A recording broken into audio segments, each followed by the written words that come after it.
நாளின் செய்யும் வினிதானின் செய்யும் என நாடி வந்த கோழியின் செய்யும் கொடுங்கூற்றியன் செய்யும் குமரேசர் இரு தாளும் சிலம்பும் சதங்கையும் தண்டையும் சண்முகம் தோளும் கடம்பும் எனக்கு முன்னே வந்து தோன்றினே.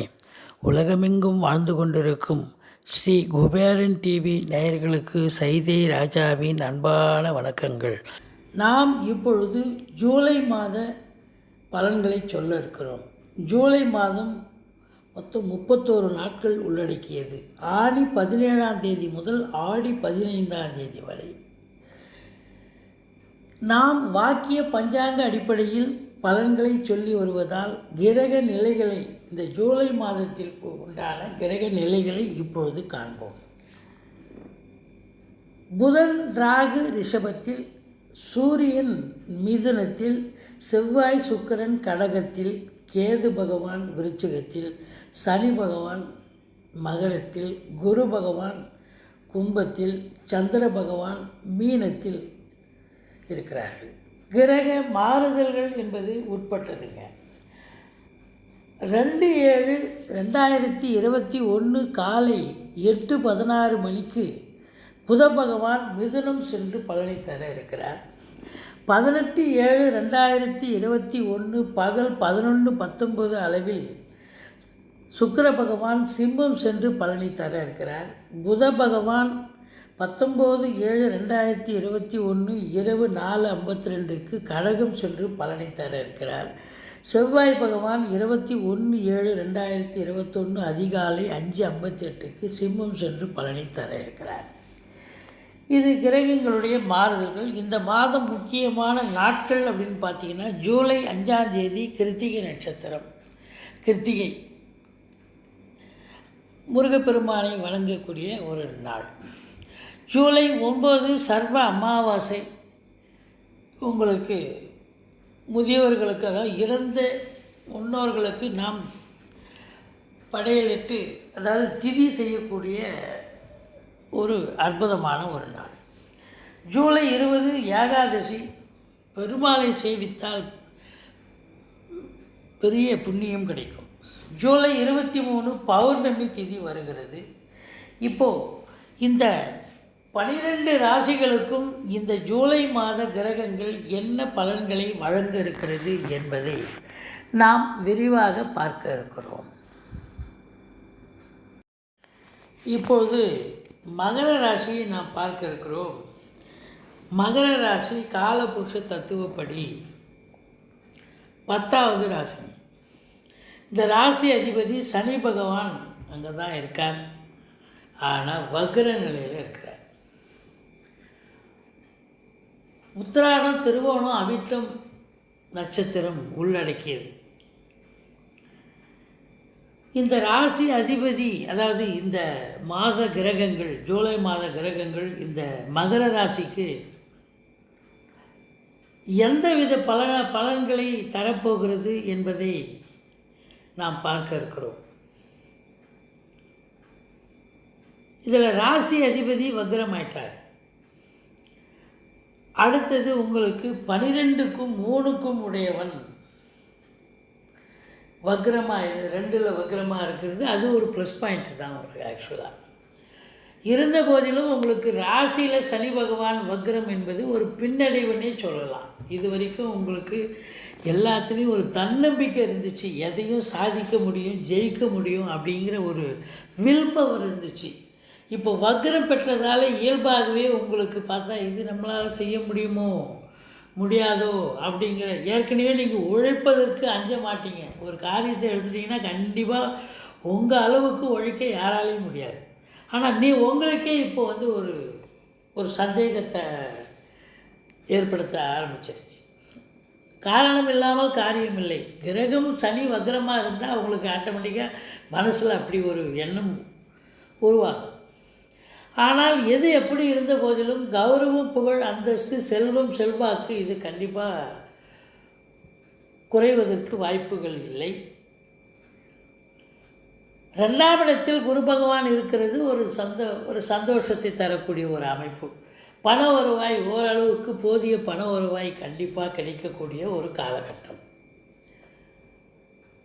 ஏன்னு சொன்னால் அவர் தனக்காரகன். அவர் ஆக்சுவலாக குரு 2ஆம் இடத்துல இருந்தால் அவருக்கு குடும்ப மேன்மையை ஏற்படுத்தணும், வாக்கு மேன்மையை ஏற்படுத்தணும், பொருளாதார மேன்மையை ஏற்படுத்தணும்.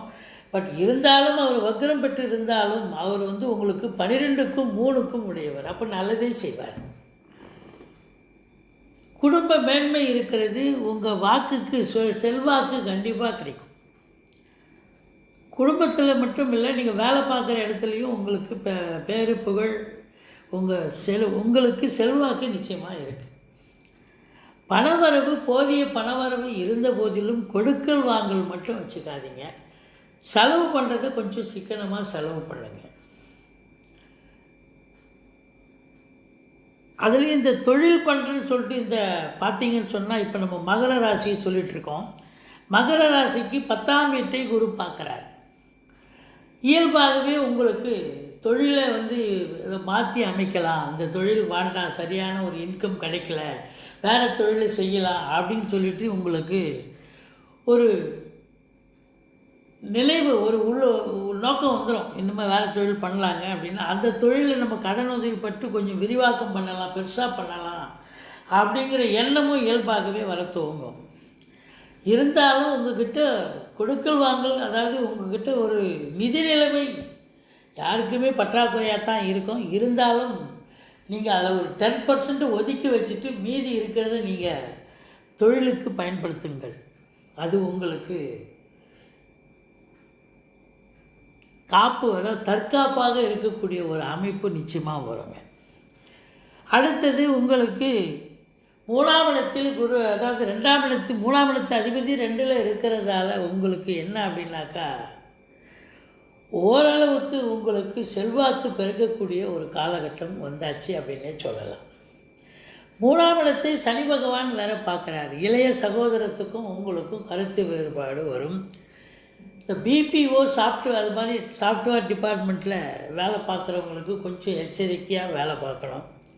வெளிநாட்டிலேருந்து நல்ல தகவல் வருமானு எதிர்பார்த்துட்ருப்பீங்க. அது இப்போதைக்கு வர்ற மாதிரி தெரியல. 4ஆம் இடம் என்று சொல்லக்கூடிய மேஷத்தின் அதிபதி 7ஆம் இடத்திலும் 8ஆம் இடத்திலும் இருக்கிறார். 4க்குடையவன் 7, 8ல் இருக்கிறது. 7ல் இருக்கிறது ரொம்ப சிறப்பு. 8ல் இருந்த போதிலும் ஒரு பார்வையில் இருக்கிறார். அப்போ அதுவும் ஓகே தான். அப்போ தொழில் ரீதியாக, அதாவது இடம் வாங்கி விற்கக்கூடிய அன்பர்களுக்கு ஒரு முன்னேற்றமான ஒரு மாதம் இந்த மாதம். ஏதாவது ஒரு பிஸ்னஸ் கிடைச்சி அதில் ஒரு லாபம் பார்க்கக்கூடிய ஒரு நிலை நிச்சயமாக இருக்கும். ஃப்ளாட் ப்ரொமோட்டர்ஸ், பில்டர்ஸ், கட்டிடக் கலைஞர்கள் இவங்களுக்கெல்லாம் ஒரு நல்ல ஒரு அற்புதமான ஒரு மாதம் அப்படின்னே சொல்லலாம். பூமி சம்பந்தப்பட்ட தொழில் செய்யும் அன்பர்களுக்கு ஓரளவுக்கு உத்தரவாதம் உள்ள ஒரு மாதம். நிச்சயமாக லாபம் கிடைக்கும்.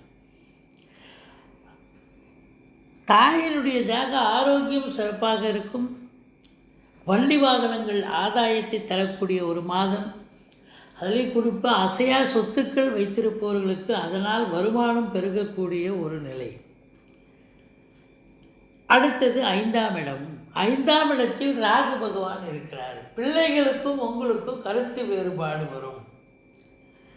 இந்த மாதம் நீங்கள் கொஞ்சம் டென்ஷனாக தான் இருப்பீங்க, பரபரப்பாக இருப்பீங்க, மந்திச்சு விட்ட மாதிரி இருப்பீங்க. அதனால் குலதெய்வ வழிபாடு இந்த மாதம் முழுவதும் நீங்கள் சரியாக வணங்கணும். ஏன்னா 5ஆம் இடத்துல ராகு இருக்கிறதால 5க்குடையவன் உங்களுக்கு 7ஆம் இடத்திலும் 8ஆம் இடத்திலும் நல்ல நிலையில் தான் இருக்கிறார்.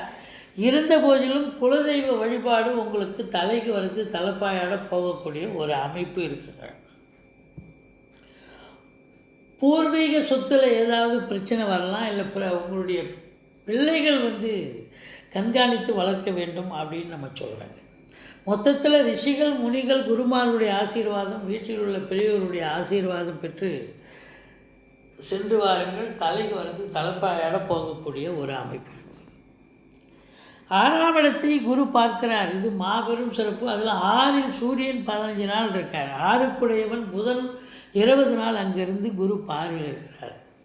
அப்போது எதிரிகள் ஓடி ஒளிவார்கள், கடன் சுமை படிப்படியாக குறையும், கோர்ட்டில் கேஸ் எதாக இருந்தால் உங்களுக்கு சாதகமாக தீர்ப்பு வரக்கூடிய ஒரு நிலை. சொந்த தொழில் புரியும் அன்பர்களுக்கு நல்ல நம்பிக்கைக்கு பாத்திரமான பணியாளர்கள் கிடைப்பார்கள். இந்த மகர ராசி அன்பர்களுக்கு எது எப்படி கிடைக்குதோ இல்லையோ தேக ஆரோக்கியம் சிறப்பாக இருக்கும். 7ஆம் இடத்துல முதல் 15 நாள் செவ்வாயும் சுக்கிரனும் இருக்கிறாங்க, அடுத்த 15 நாள் சூரியனும் புதனும் இருக்கிறாங்க. அப்போது 7ஆம் இடம் உங்களுக்கு சிறப்பாக இருக்கிறது. நண்பர்கள் உதவிகரமாக இருப்பார்கள்.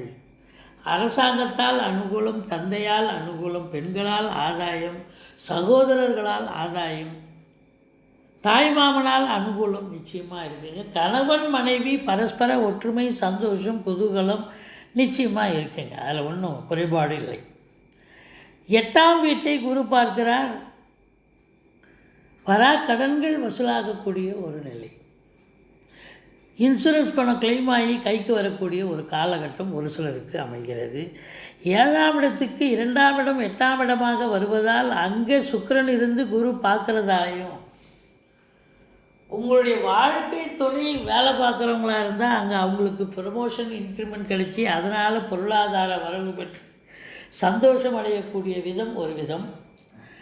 அல்லது அவங்க பிறந்த இடத்துல இருந்து அவங்களுக்கு ஜுவல்ஸோ, லிக்விட் கேஷோ அல்லது பொருள் வரவை கொண்டு வரக்கூடிய அமைப்பு இருந்து அதில் சந்தோஷம் அடைகிறது, அது ஒரு விதம். மொத்தத்தில் உங்களுக்கு இந்த மகர ராசி அன்பர்களுக்கு வாழ்க்கை துணையால் உங்களுக்கு ஒரு பெருத்த ஆதாயம் கிடைக்கக்கூடிய ஒரு மாதம் இந்த மாதம். அடுத்தது 9ஆம் இடத்து அதிபதி உங்களுக்கு 6ஆம் இடத்திலும் 7ஆம் இடத்திலும் இருக்கிறார். பாக்கிய நிறைவை பெறுகிறீர்கள். வெளியூர் வெளிநாட்டு பயணம் தாராளமாக போகலாம். சொந்த தொழில் புரியும் அன்பர்கள் நம்பி கடன் வாங்கி தொழிலில் போட்டிங்கன்னா நல்ல லாபம் கிடைச்சி அதனால் ஒரு சந்தோஷம் அடையக்கூடிய ஒரு காலகட்டமே. ஒரு சிலர் தர்ம காரியங்களில் ஈடுபடுவீர்கள். ஆன்மீக சிந்தனை மேலோங்கி ஆலய வழிபாடு செய்து நன்கொடைகள் வழங்கி மகிழ்வீர்கள் அப்படின்னு சொல்லலாம். 10ஆம் இடத்தை குரு பகவான் பார்க்கிறார். இது வரைக்கும் உங்களுக்கு ப்ரமோஷன், இன்க்ரிமெண்ட் கிடைக்கலேன்னு புலம்பிட்டுருப்பீங்க. ஐயோ இந்த இடம் சரியில்லை, வேறு ஒரு நல்ல இடத்துக்கு ட்ரான்ஸ்ஃபர் வேணும்னு புலம்பிட்டுருப்பீங்க. இப்போ அதெல்லாம் சாத்தியமாகக்கூடிய ஒரு காலகட்டம் வந்தாச்சு. அப்போது உங்களுக்கு ப்ரமோஷன், இன்க்ரிமெண்ட், தேவையான இடத்துக்கு ட்ரான்ஸ்ஃபர், மேலதிகாரியுடைய பாராட்டுதல் இதெல்லாம் நிச்சயமாக கிடைக்குங்க. சொந்த தொழில் புரியும் அன்பர்கள் தொழிலை மாற்றி அமைத்து கொள்ளவோ அல்லது தொழிலை மேன்மைப்படுத்தி விரிவாக்கம் செய்து கொண்டு அதனால் லாபத்தை ஈட்டக்கூடிய ஒரு காலகட்டமாகவும் இது அமைகிறது. மொத்தத்தில் தொழிலில் மேன்மை, உத்தியோக மேன்மை கண்டிப்பாக இந்த மகர ராசி அன்பர்களுக்கு திருப்திகரமான ஒரு மாதம். 11ஆம் இடத்தில் கேது பகவான் இருக்கிறார். மூத்த சகோதரம் இருந்தால் அவருக்கும் உங்களுக்கும் கருத்து வேறுபாடு நிச்சயமாக வரும். நீங்கள் எண்ணிய செயல் ஈடேறுவதில் கொஞ்சம் காலதாமதம் ஆகும். ஆனால் 11th ஹவரில் அது கண்டிப்பாக ஜெயிச்சிடும்.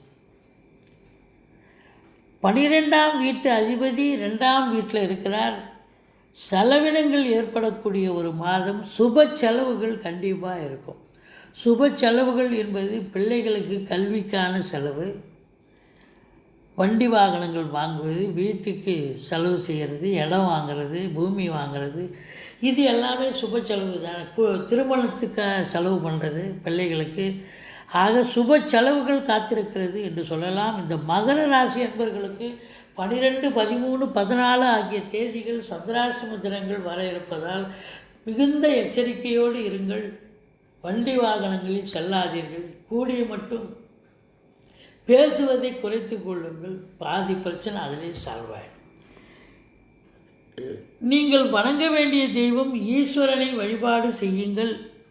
பெருமாளை சேவியுங்கள். முருகப்பெருமானை வணங்குங்கள். வாழ்க்கையில் எல்லா வளமும் நலமும் கிடைக்க நான் எப்பொழுதும் பூஜிக்கும் ஸ்ரீ ராகவேந்திரரை வணங்குகிறேன். வாழ்க வளமுடன்.